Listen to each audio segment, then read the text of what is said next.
ఆడ పడుకున్న వాళ్ళం మేము, సంవత్సరాల తరబడి దీన్ని మొత్తం సర్వే చేసిన వాళ్ళం మేము ఇంజనీర్లతో పాటుగా. దానికి ఇప్పుడు దేవాదుల ఉంది, నేను ఇంతకుముందు చెప్పిన దేవాదులకు బరాజు లేదు. జస్ట్ గోదావరి నీళ్లకు కొంత కాలువ తవ్వుతే, మీరు ఎప్పుడైనా వాగులలో చూడండి, పర్రెలు తవ్వుతాం మనం, మీకు వ్యవసాయం పర్రెలు తవ్వుకొని బావిలకు నీళ్ళు తెచ్చుకొని అక్కడికి పంపు చేసుకుంటాం.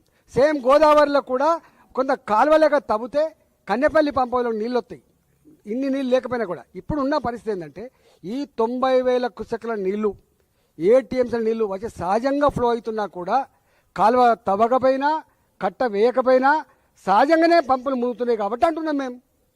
వట్టి ఆర్గ్యుమెంట్ ఎట్లా పెడతామండి నువ్వు? ఏం ఆర్గ్యుమెంట్ మీది? ప్రజలకు తెలివి ఉండానే ఆలోచించాలి కదా మీరు.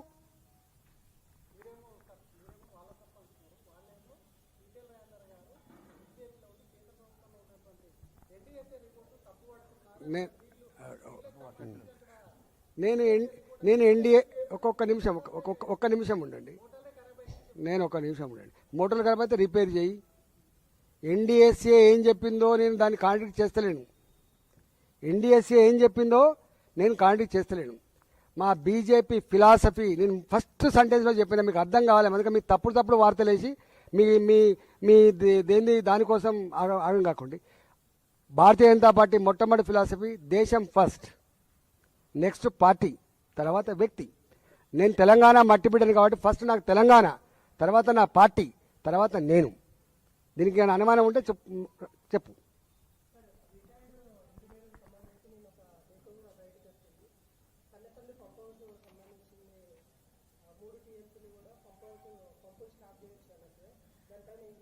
యాక్చువల్గా అది 2 TMCల కోసం 3 TMCల కోసం ప్లాన్ చేయబడ్డది. మోటార్లు మాత్రం 2 TMCల కోసం పెట్టిండ్రు. సివిల్ కన్స్ట్రక్షన్ 3 TMCల కోసం పెట్టిండ్రు. మీకు మళ్ళీ కోసం అర్థం కావాలి. మొత్తం 3 TMCలు లిఫ్ట్ చేయాలి అనేది అప్పటి నిర్ణయం. కానీ మళ్ళీ నీటిలో మునిగి మళ్ళీ పని చేయాలి, సివిల్ కన్స్ట్రక్షన్ చేయాలంటే కష్టమవుతుంది, కాస్ట్ ఎక్కువ అవుతుంది. కాబట్టి సివిల్ కన్స్ట్రక్షన్ మాత్రం 3 TMCల కోసం చేసి పంపులు మోటార్లు మాత్రం 2 TMCల కోసం పెట్టిండ్రు. ఇది అప్ టు మిడిమానేర్ వరకు కూడా 3 TMCల కోసం అని ప్లాన్ చేసిండ్రు. నేను అలా జిల్లా మంత్రిని, నేను అప్పుడు ఆర్థిక మంత్రిని, జిల్లా మంత్రిని. నేను అంటున్నాను, దమ్ముంటే దాని మీద కమిషన్ వేసినా కదా, బయటికి తీసి ఎంక్వైరీ చేయి, దోషులు కూడా శిక్షించు. నేను అంటున్నా.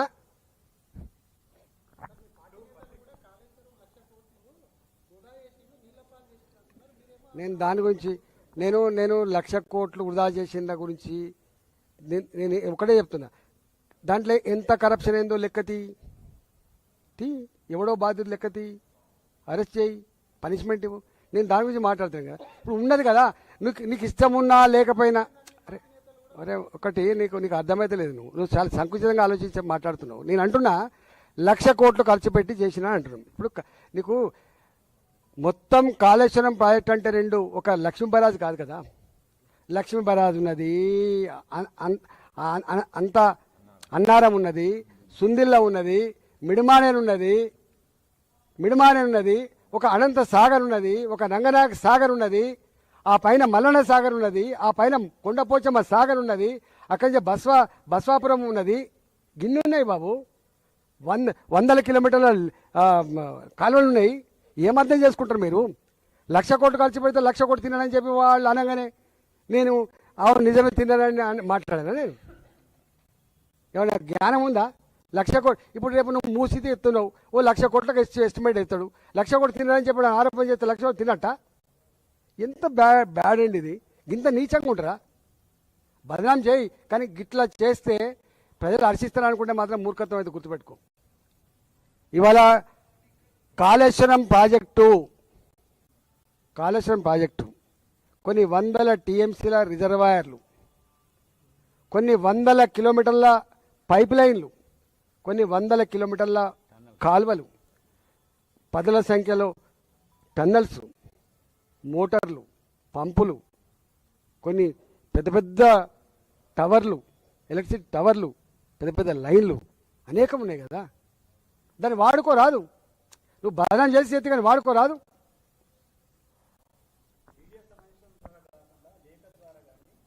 ఇప్పుడు వాళ్ళ ఇంటెలిజెన్స్ వాళ్ళు ఇక్కడ ఉండరా? వాళ్ళ ఇంటెలిజెన్స్ వాళ్ళు ఇక్కడ ఉండరు. పాయింట్ బై పాయింట్ ప్రతి వర్డ్ తీసుకుపోయి ముఖ్యమంత్రి చెప్తారు వీళ్ళు. ముఖ్యమంత్రి చెప్తారు వీళ్ళు. నేను మాట్లాడుతున్న రికార్డే కదా ఇవ్వాలి. నేను మాట్లాడలేని తప్పించుకుంటాట్టున్నా కదా, నేను మాట్లాడుతూనే ఉన్నా బాధ్యత ఇక్కడ కూర్చొని. వాళ్ళకు భయం. అరే మాకేం భయమే, మేము బాధ్యతతో ఉన్నాం, మేము బేజాబ్తో పనిచేస్తున్నాం కాదు కదా, బాధ్యతతో ఉన్నాం. నేను మొదలే చెప్తున్నాను, నా పార్టీ కూడా రేపు రైతుల పంటలు ఎండిపోవాలని కోరుకుంటుందా? నా పార్టీ హైదరాబాద్ ప్రజానికాన్ని డ్రింకింగ్ వాటర్ రావద్దని కోరుకుంటుందా? నా పార్టీ క్రియేట్ చేయబడ్డ ఇన్ఫ్రాస్ట్రక్చర్ మట్ట కలిసి వాళ్ళని కోరుకుంటుందా? నా పార్టీ కూడా కోరుకుంటుంది, దీన్ని ఏమైనా వాడుకోనిరా అంటది, దానికోసం పైసలు ఇస్తుంది. ఇవన్నీ పైసలు కేంద్ర ప్రభుత్వం ద్వారా అనేక సంస్థల ద్వారా వచ్చినాయి కదా, పిఎఫ్సి ద్వారా వచ్చినాయి, అన్ని మొత్తం డబ్బులు అక్కడి నుంచి వచ్చినాయి కదా, డబ్బులు ప్రజలే కదా.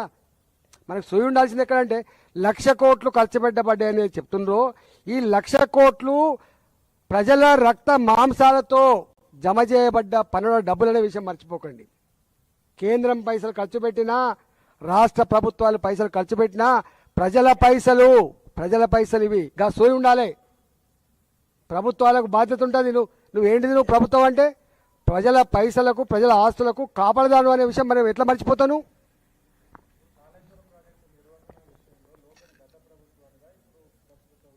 నేను అంటున్నా, లోపం ఉంటే వాళ్ళకి పనిష్మెంట్ అంటున్నా.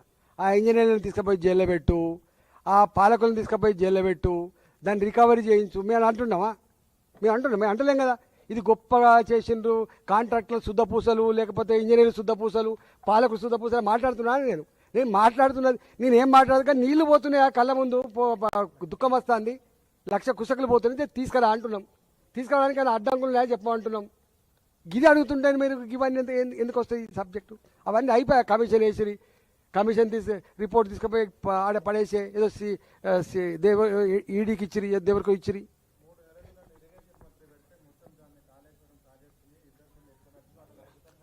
ఇక దాని గురించి నేను కామెంట్ చేయను. ఆయన ఎఫిషియన్సీ ఏందో, ఆయన అనుభవం ఏందో ఆయన అడగల, నన్ను ఎందుకు అడుగుతావు? నాకు అంత తెలివి లేదు.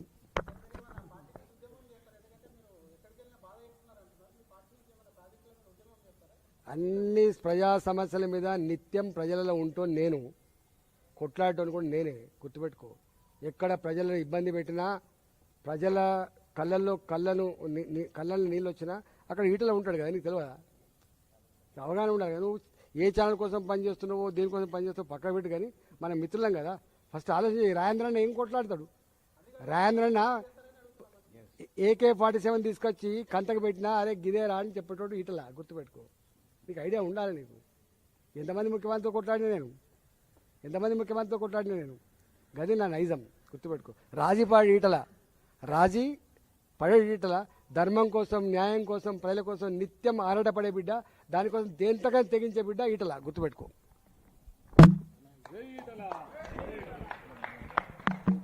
నేను